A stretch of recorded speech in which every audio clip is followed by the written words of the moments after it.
So this is my my front brake setup on my Trans Am here. I ended up getting a donor car when I did the LS1 swap, so I had LS1 brakes at my disposal, and it's kind of at that point, why not? And at that point in time, there really wasn't too many LS1 brake conversions out there. I mean, they were still pretty. This is back in 2006, so they were out there, but not like they are now, where there's just everybody's doing it. So what I did was I went around to some different vendors, and at the end of the day, BigBrakeUpgrade.com is who I ultimately went with, and they were nothing but great for me. They got my parts quick. The parts have been great, and here it is, 2013.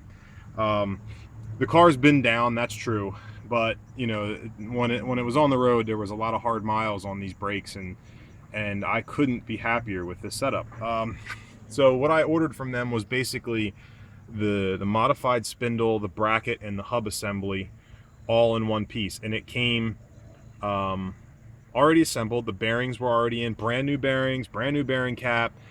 This is, I believe this is an original hub and rotor assembly, like that comes on the 3rd gens and S10s and things like that, and it machines it down, and you know, it's got the bearings in it, and then the spindle is modified. Sorry about my finger there. Spindle gets modified just like the write-ups show, except for you don't have to do it. The bolts are already in, and it basically comes like that. You throw your LS1 calipers on and you go. I do believe I'm using the factory 3rd gen brake lines. I'm almost positive because I just bought these, so I should remember that. But they worked great, no problems there. The you know, everything bolts up fine. It works great. I am using the 4th gen LS1 master cylinder and booster, again mostly because it was there. I had it, so that works well. And coming off of my master cylinder, I have I think it was SJM. Again, this was a long time ago, but it was their ABS and line lock, ABS delete and line lock kit. So my front brakes coming off of this circuit here come down this line into the line lock solenoid, and then go through there to a split, and that's where it splits in the front brakes. And if you read any of my threads, you'll know that I actually rerouted my front brake lines. Instead of them running along the K-member, I brought one line forward and down and across my radiator support and around the front, and on this side I went down behind the steering box, and both of them come out kind of in the same spot. They come out and they wrap around the K-member and loop up in, and even with the A-arm hard into the bump, I still have a couple inches between the line and the A-arm. So that's how that works. Over here I've got one put together already, so you can kind of see. I'm running Sculpey, which no longer exists, 1.7-inch adapters, which pushes my 4th gen wheels out just about perfect. These are the original brackets and caliper from the LS1 donor car. I just did a little bit of cleanup on them.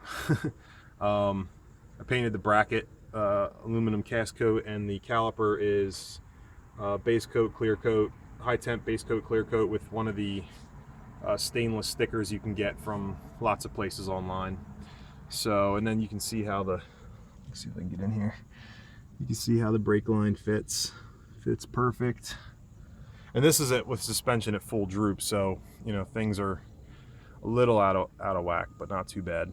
I have nothing but good things to say about these kits, the brake kits. I tell people all the time that next to, you know, what, tripling my horsepower or more, doing the brake upgrade was one of the single best improvements to my car. I mean, it stops so nice, so consistent, and maybe I'm, you know, I don't have anything to compare to like a race car. Like I don't have a track car or something with, you know, crazy brakes, but going from what they were originally, or heck, even compared to things like my Subaru, I got a Legacy GT, and I mean, that's a cool car and all, and it goes fast and it stops good, but nothing like this. You know, even with the, you know, now outdated, antiquated LS1 calipers, it's still a great upgrade for these cars. One more thing I will mention real quick is my rear circuit. I actually run through a Wilwood adjustable. Lots of people will figure out how to use a proportioning valve, and that's great. It's fine if you can get that to work. But this lets me, I can dial that, you know, infinitely, and get my bias where I like it. And assuming that nothing's really changed, it should be set pretty good for me. I really like it. My fronts will lock up before my rears, but if I, you know, really jam on all four, I can, certain circumstances, I can get the fronts to lock up, then the backs to lock up, but the backs never lock up before the fronts. It's just a nice, simple, you know, simple setup, and that's how I run my brakes. But definitely give bigbrakeupgrade.com a look. Scott, I think, will take care of you, get you what you need, and you'll have parts that'll last you quite a long time.